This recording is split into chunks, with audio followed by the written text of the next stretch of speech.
Clarence Whitmore wasn't the kind of man people forgot. Even at 59, with his salt and pepper beard and a quiet voice like soft gravel, he still commanded a certain presence. Not because he was loud, but because he was steady. People in his Augusta, Georgia neighborhood didn't just know him, they respected him. He was the kind of man who shoveled his elderly neighbor's driveway before she even asked, who showed up with a warm pie at a funeral without saying a word. Steady hands, steady heart. A widower for nearly 6 years, Clarence had lived in the same modest cedar house for over 2 decades.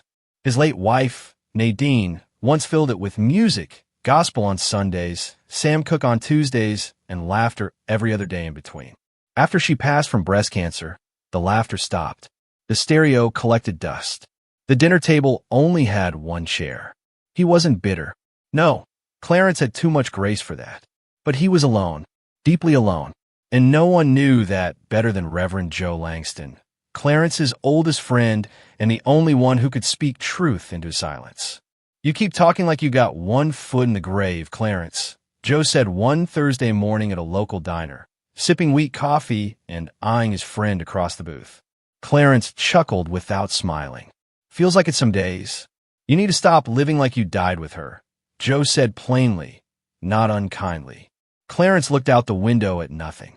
The world was still moving, traffic lights changing, birds skipping across power lines.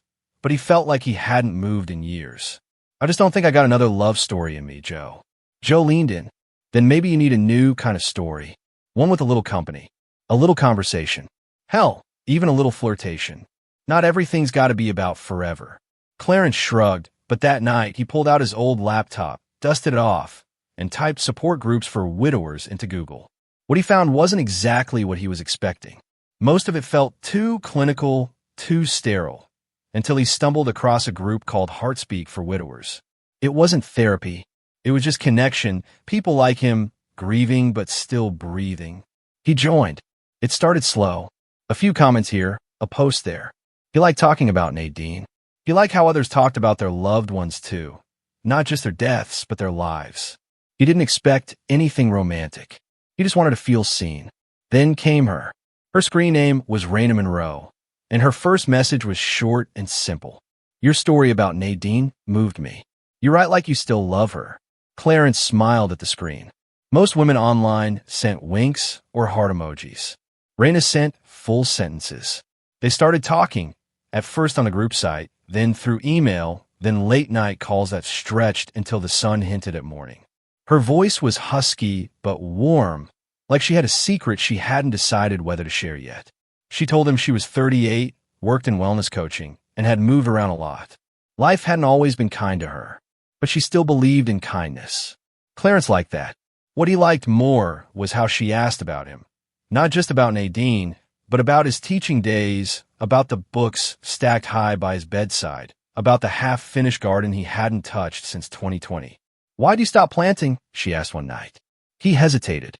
Felt like the soil wasn't mine anymore. Like I was just borrowing it. "Sounds like it's waiting on you," she replied. There was a quiet pause. Then Clarence said, "You ever plant anything?" "Nothing that lived," she whispered. Then changed the subject. He never pressed. After 5 weeks of talking, Clarence surprised even himself when he asked if she'd like to visit Augusta.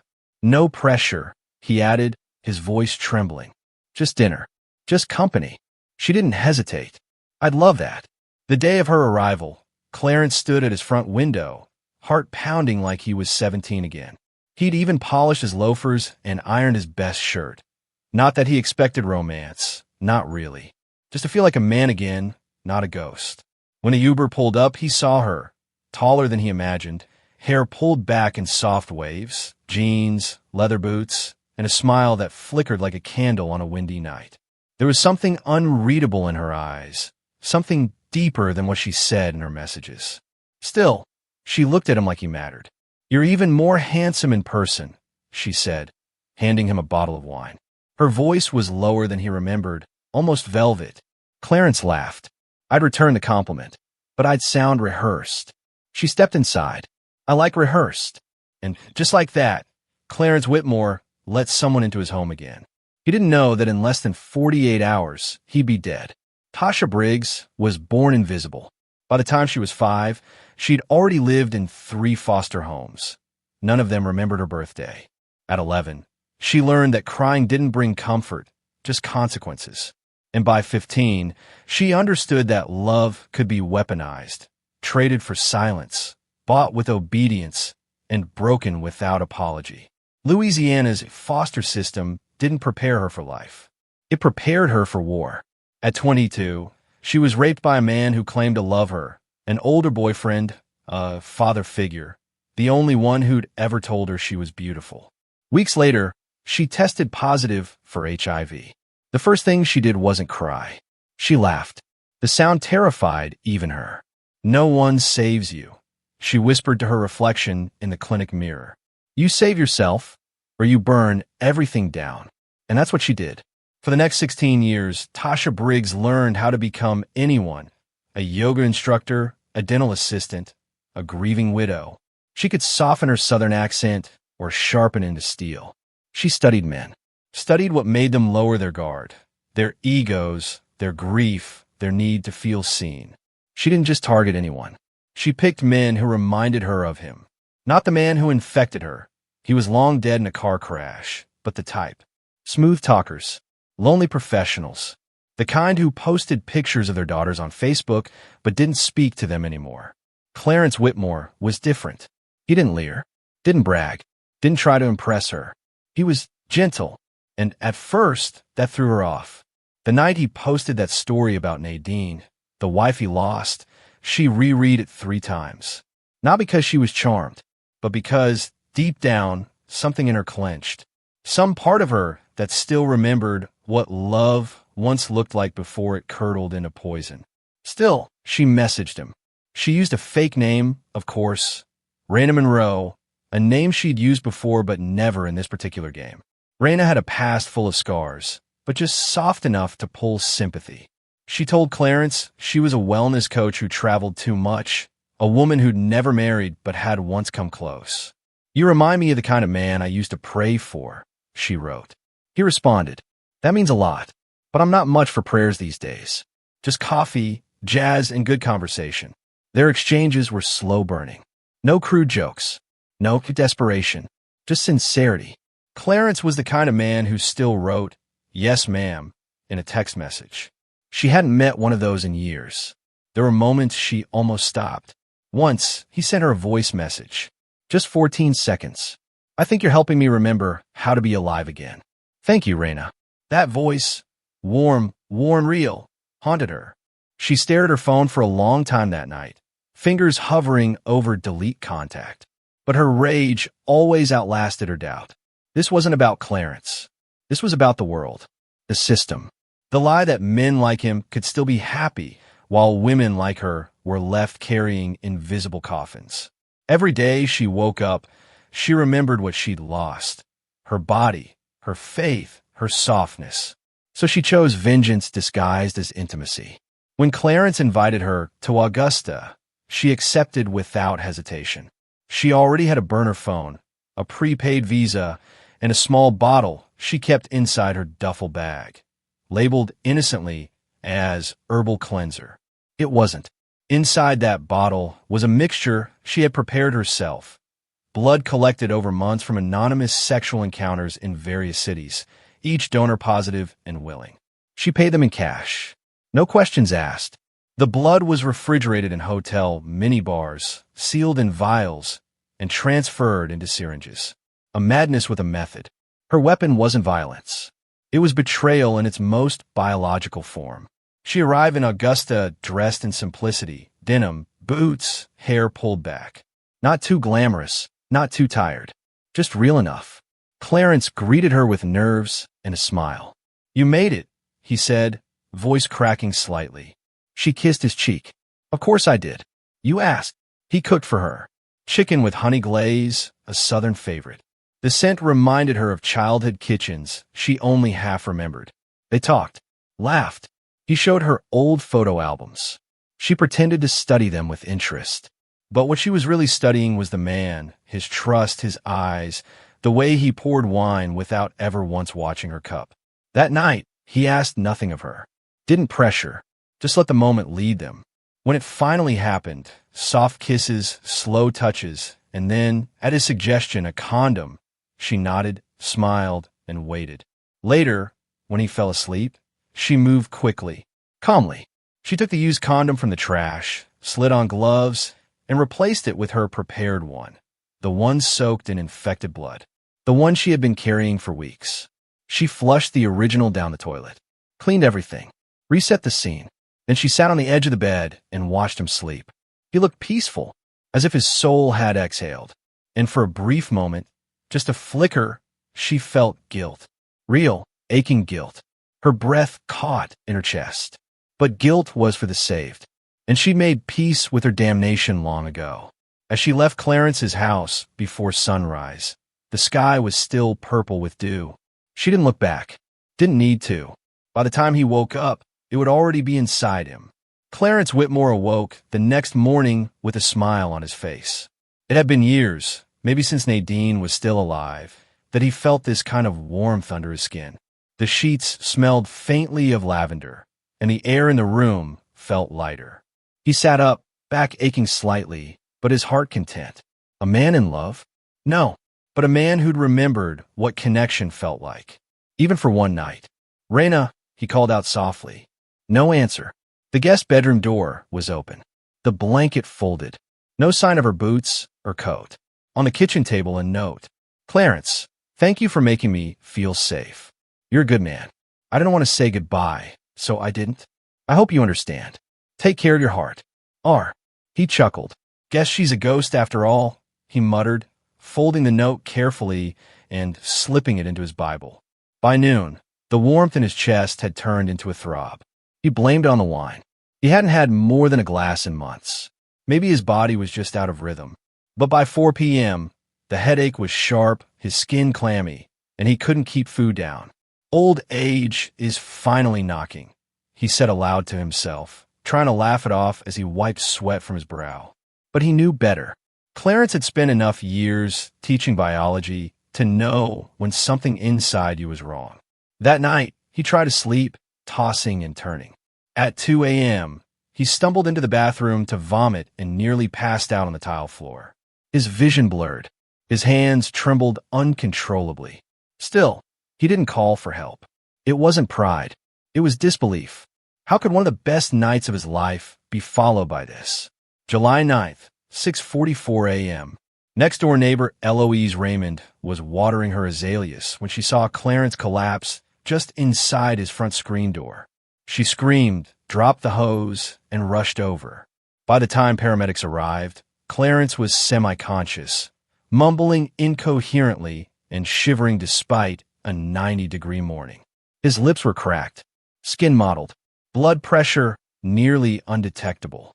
In the ER, the doctors ran every test they could think of. Blood work came back strange. The attending physician, Dr. Rishi Patel, frowned at the results. "Acute HIV infection," he muttered. "But this level of viremia, it doesn't make sense. We're talking tens of millions of copies per ml. And he was negative on record just 6 months ago. Could it be a lab error?" a nurse asked. Dr. Patel shook his head. "No, this isn't just HIV. His immune system is shutting down entirely. Liver, kidneys, everything's failing. They moved him to ICU.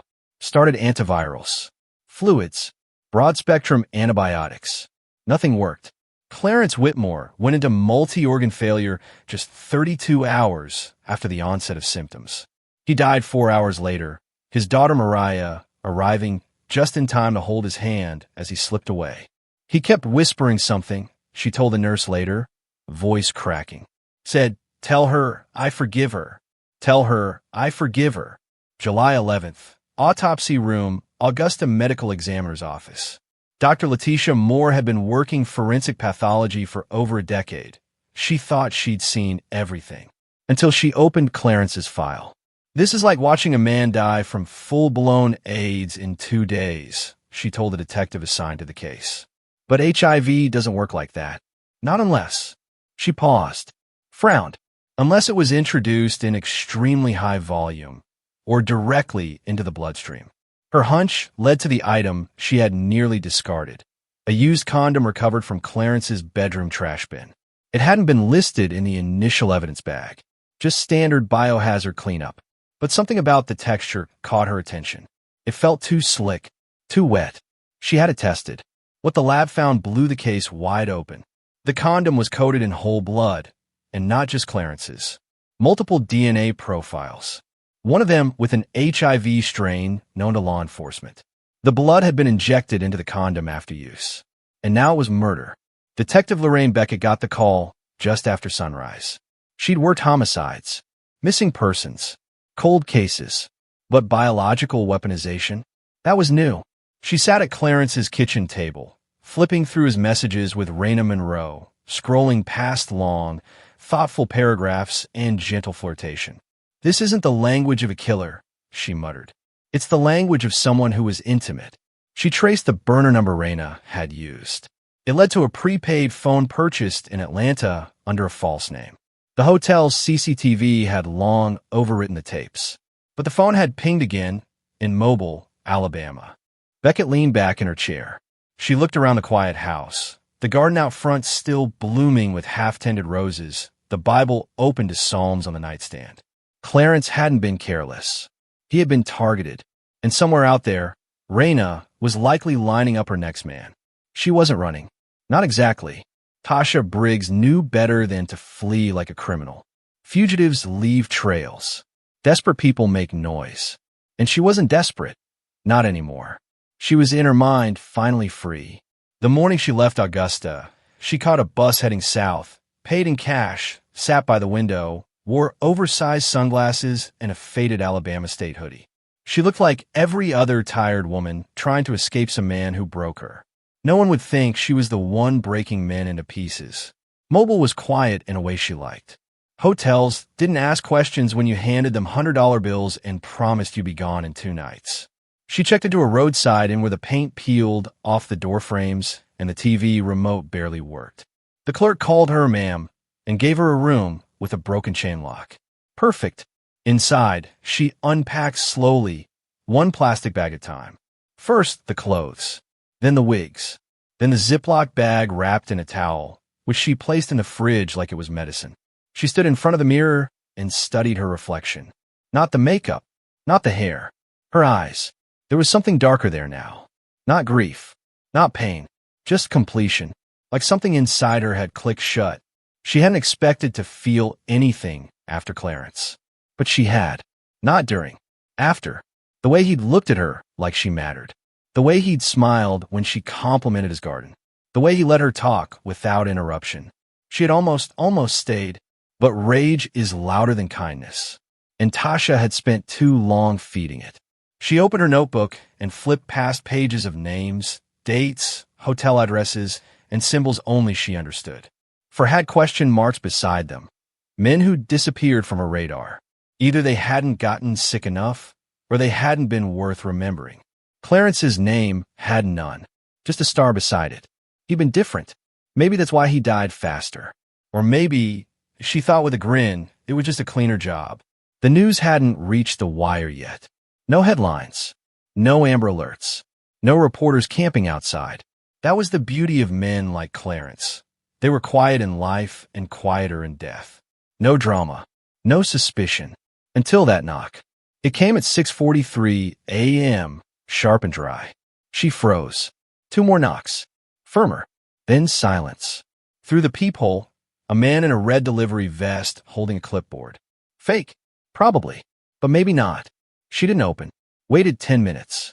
Then called the front desk and asked if anyone had sent a package. They hadn't. The next morning, she was gone before sunrise. What she didn't know was that Detective Lorraine Beckett had been standing 3 blocks away, watching the back alley, noting the shape of the woman who left before the city stirred. She hadn't moved in yet. Not officially, but she was closing in.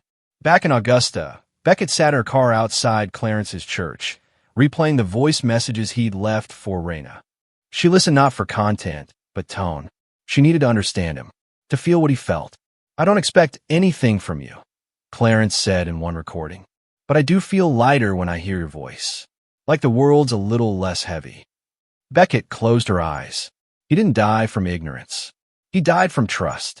That infuriated her. She requested additional forensic testing on the blood found in the condom, and the results brought everything into focus. Not only was the blood HIV positive, it carried a rare mutation, a strain traced back to a closed case in Baton Rouge. A man named Darnell Haynes, who had once confessed to being paid to donate his blood to a woman who met him at a shelter. No ID, just cash and a promise she'd use it for medical awareness training. Beckett stared at the file. The woman had never been identified.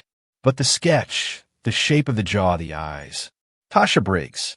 It wasn't her first time. And if Beckett didn't move soon, it wouldn't be her last. She filed a federal alert. Tasha's face, at least the one most recently attached to a fake ID in Augusta, went into the system. But it wouldn't help. Not yet. Tasha had too many masks. What Beckett needed wasn't a dragnet. She needed to get inside her head.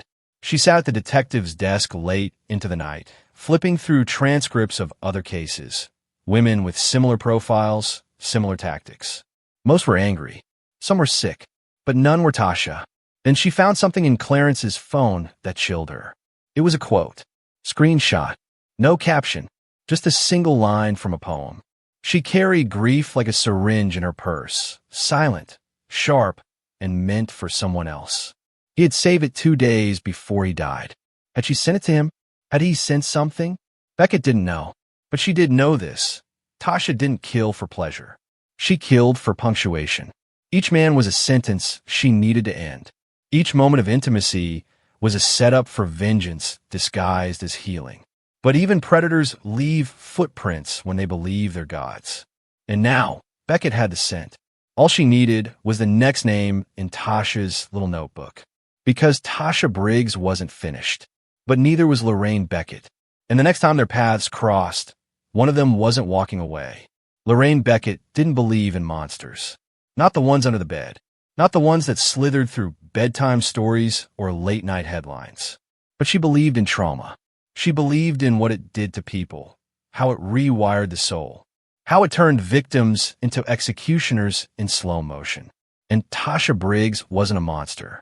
She was worse. She was a ghost with a motive.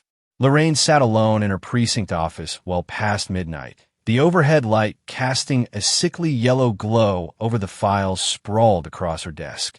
She'd created what she called the Tasha Map, a timeline of every known location, every alias, every coincidental death tied to middle-aged black men within a 500-mile radius over the past 5 years. No forced entry, no assault, just sudden sickness, confusion, and quiet funerals. There were more than she expected. Too many. She circled Clarence Whitmore's name in red ink. It was her anchor, her why. He was the only confirmed victim with evidence. The only man whose death hadn't been dismissed as pre-existing conditions or undiagnosed infection. But Lorraine knew there were others. She leaned back, rubbed her eyes, and thought about the world Clarence had lived in. Polite, respectful, kind. A world that didn't prepare men like him for women like her. Suddenly, a soft knock on her door. Detective Jamal Reyes, fresh out of narcotics and still too green to hide his nerves, peeked in. I ran that burner phone you asked about, he said, holding up a printout. It pinged again. Mobile 2 days ago. Then vanished. But, get this, same number reactivated this morning in Montgomery. Lorraine's jaw tightened. That fast. She's got a system, Jamal said. Buys SIMs in bulk, ditches them like candy wrappers. She's looking for someone else, Lorraine whispered. Jamal frowned. Another target? She's not done. She only stops when she feels finished. And Clarence, that wasn't closure. That was something else. She stood, grabbed her coat, and headed for the map again. Pull every recent Craigslist or online dating ad posted in Montgomery under female aliases within the last 48 hours. Look for phrasing. Tone. Anything too polished. Phrasing. Jamal blinked. You mean like grammar? She writes like she bleeds, Lorraine said. Carefully, 3 counties away, in a modest Airbnb tucked behind an abandoned laundromat, Tasha sat in front of a mirror, applying mascara with a surgeon's precision. Her new name was Kayla Jordan. Her new wig was shoulder length and auburn. Her dress, Green silk, just enough cleavage, was elegant without trying too hard. Tonight's meeting was with Daniel, a 62-year-old widower who ran a hardware store and liked jazz and widows. She smiled, rereading their last few messages. You seem like someone who knows what it means to survive. Only because life never gave me the option not to. He was charming, kind, reminded her of Clarence in some ways. That made it harder. But harder wasn't the same as impossible. She glanced at the small cooler beside her suitcase. Inside, the next dose. Blood she'd taken from a man in Biloxi 2 weeks ago. Still viable. Tasha had always believed her work required a kind of discipline. She never attacked, never forced. She seduced gently, slowly. She gave them choice. They always said yes. And then she took something they didn't know they'd given her. Meanwhile, Lorraine and Jamal scanned thousands of characters of dating profiles, filtering keywords like healing, loss, starting over. Most were innocent. One wasn't. A profile under the name Kayla_J4 used an unusual phrase in her bio. I carry my past like a candle in a hurricane, flickering but never gone. Lorraine sat up straight. That's her. How can you be sure? Jamal asked. She used a variation of that line with Clarence. I remember it. Pull the IP address. Cross-reference login times. Within minutes, they had it. The profile had been accessed 3 times in the last 24 hours. Once from a public library in Montgomery, twice from a mobile hotspot. It was her, and she was here. They looped in Montgomery PD, requested surveillance on possible meeting locations, and flagged known hotels and short-term rentals. But Lorraine didn't wait for backup. She knew if she moved too late, another man would be dead. At 7:03 p.m., Daniel, real name Daniel Booker, pulled into the parking lot of the wine bar. He wore a gray blazer and held a single yellow rose. He texted Kayla that he was here. Inside a car across the street, Lorraine stared at the scene through binoculars. Tasha hadn't arrived yet. Do not engage alone, Jamal said through her earpiece. But Lorraine was already moving. 10 minutes passed. Then 20. Finally, 7:29, a silver sedan pulled up. Tasha stepped out, every inch the charming stranger. She saw Daniel, smiled, walked toward him. Lorraine emerged from the shadows. Tasha Briggs, she called. Tasha froze. Just for a beat. Daniel looked confused. Wait, what's going on? Tasha turned slowly. I think you've made a mistake. Clarence Whitmore didn't, Lorraine said, stepping closer. And he's not the only one. Tasha's eyes narrowed. Something shifted. Not fear. Resignation. She didn't run. She didn't cry. She just whispered, finally, and let them cuff her. Back at the precinct, Lorraine sat across from her in the interrogation room. Tasha stared at the table, then at her reflection in the one-way glass. You can't fix people like me, she said. I'm not here to fix you, Lorraine replied. I'm here to stop you. Tasha smiled, not with pride, but with peace. Then do it, she said. Just don't pretend I wasn't made. Tasha Briggs sat at the steel table in interview room 3, wrists cuffed in front of her, face unreadable. The overhead light hummed softly, casting a hard shadow across her jawline. She hadn't said a word in over 20 minutes. Detective Lorraine Beckett watched from across the glass, arms crossed, heart pounding steady and low like a drum before a war. There was no celebration, no vindication, just silence. Tasha had surrendered without a fight.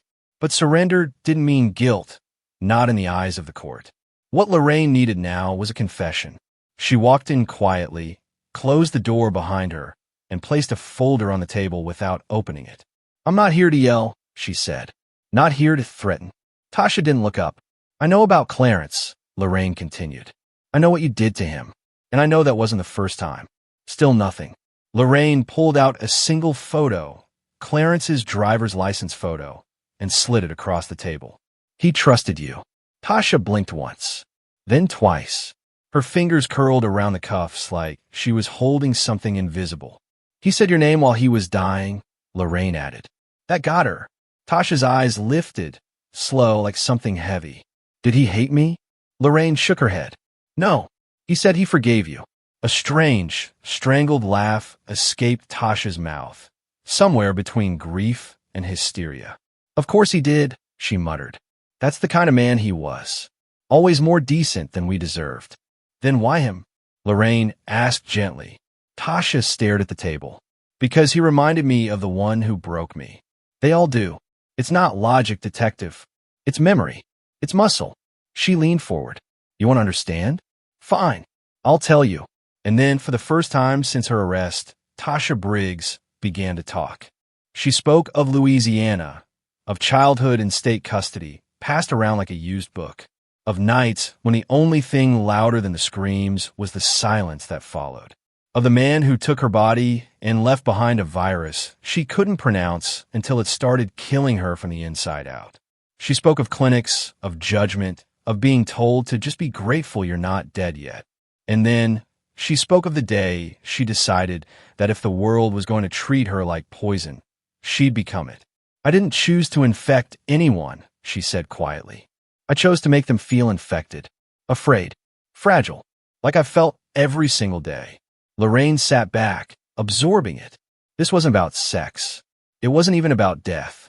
It was about power, about reclaiming it. Warped, tragic, destructive, but undeniably rooted in something real. How many? Lorraine asked. Tasha sighed. I kept track for a while. Then I stopped. Some lived. Some didn't. But I never touched them violently. I never forced anything. They wanted comfort. I gave it. The price came later. You knew exactly what that price was, Lorraine said. Tasha nodded. That's why it worked. The DA pushed for a fast indictment. The media got wind, and headlines exploded. Black Widow of the South. Woman used condoms as biological weapons. Charmer turned killer. How she weaponized trust. Community leaders were divided. Some called her a monster. Others called her a tragedy. At the hearing, Clarence Whitmore's daughter Mariah read a victim impact statement that silenced the courtroom. My father was a good man. Not a perfect man, but a man who gave more than he took. He opened his door to someone who smiled at him, and she opened his body to death. I will never understand that kind of cruelty, but I will remember his kindness, louder than her hate. Tasha didn't react. She didn't cry. She didn't apologize. When the judge asked if she had anything to say, she stood, spine straight, eyes fixed. The world made me a weapon. I just learned how to aim. The courtroom erupted. She was convicted of multiple counts of second-degree murder, criminal transmission of disease, and felony deception. The sentence: life without parole. Lorraine Beckett returned to Augusta the following month. She parked her car in front of Clarence's old home. The garden had overgrown, wild vines wrapping around the fence posts, roses blooming in directions no one had planned. She stepped out, walked to the porch, and stood still. In her hand was a laminated quote she'd printed from his phone, the same one he'd saved 2 days before his death. She carried grief like a syringe in her purse, silent, sharp, and meant for someone else. Lorraine placed it on the porch bench, tucked between the slats, and whispered, "You saw her. Somehow, and you still offered love." She didn't stay long. Justice, she had learned, didn't always come clean. Sometimes it was twisted. Sometimes it came too late. And sometimes it didn't feel like justice at all. But it was something. And in a world like theirs, something was better than silence. 6 months had passed since the courtroom doors slammed shut behind Tasha Briggs, sealing her fate inside a maximum security women's facility outside Macon. The world moved on, as it always did. Headlines faded, outrage quieted, and the public's attention turned to the next tragedy. But for Mariah Whitmore, the silence that followed was louder than the verdict. She kept her father's house, not because she needed it, but because it felt like the last place where his spirit still lingered. Every creak in the floorboards, every coffee mug with a crack in it, every jazz vinyl stack near the dusty player on the shelf, it all whispered his name. She didn't touch the garden. Not yet. The wild roses grew tangled and defiant, as if they too had something to grieve. Her father used to prune them every Saturday morning, humming "A Change Is Gonna Come" under his breath. Now they bloomed on their own. No rhythm, no order, just raw, unfiltered beauty. Grief doesn't always end with justice. Sometimes it starts there. One afternoon, Mariah received a letter in the mail. No return address. Just her name written in type, sharp handwriting. Inside was a single page. I don't expect forgiveness. I wouldn't know what to do with it. But if it means anything, I remember his hands. They didn't tremble. Not once. Even when he looked at me. I think he knew. And still, he was kind. That's what haunts me. TB. Mariah read it once. Then again. Then she lit a match and watched the paper curl into black. She didn't need Tasha's guilt. Or her memory. She had her father's. Across town, Detective Lorraine Beckett sat in her office, staring at her whiteboard, now nearly wiped clean. Clarence's photo had been taken down. The Tasha map was gone. All that remained was a small sticky note in the corner of the board with 3 words scribbled in blue ink. Trust is a target. It wasn't bitterness that made her keep it.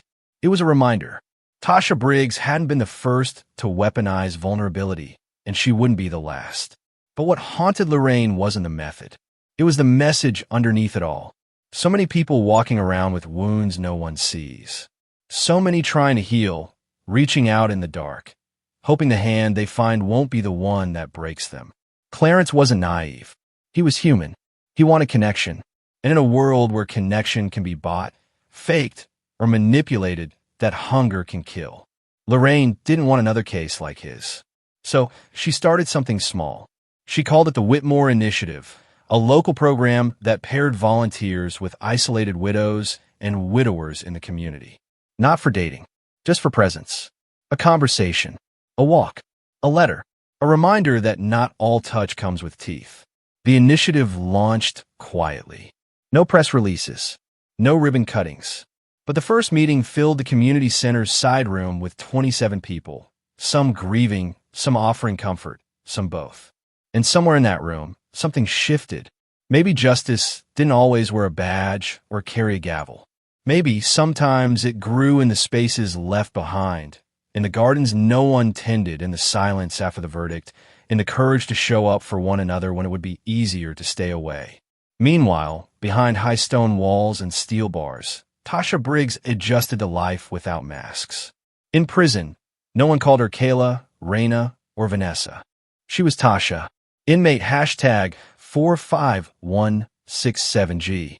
The other women avoided her at first. Her case was infamous. Her past, unforgettable. But she didn't try to explain herself. She folded laundry in the mornings, swept floors in the afternoons, and sat alone in the yard while others talked about court dates and kids and deals that might come. She had none of those things. What she did have was a notebook. She filled it slowly.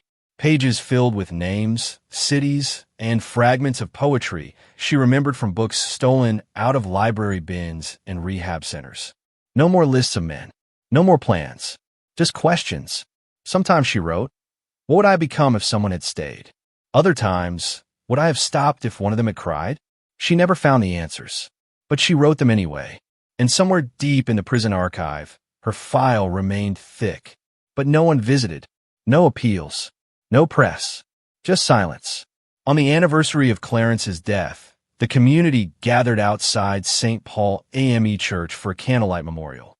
Mariah spoke briefly, standing beneath the same oak tree her father used to park under for Sunday service. She didn't mention Tasha, didn't speak of the trial. She just said, "My father believed that the worst thing in the world wasn't dying. It was living without ever letting someone in. He let someone in, and it cost him everything. But he never regretted love. Neither will I." The crowd lit their candles. Jazz played softly in the background, one of Clarence's old records, now cleaned and restored. And as the evening deepened into night, the light flickered across faces not of tragedy, but of survival. Legacy, after all, isn't written in courtrooms. It's written in who we become after the worst parts of our stories. And in that small town in Georgia, where one man died from trust, others began to live because of it.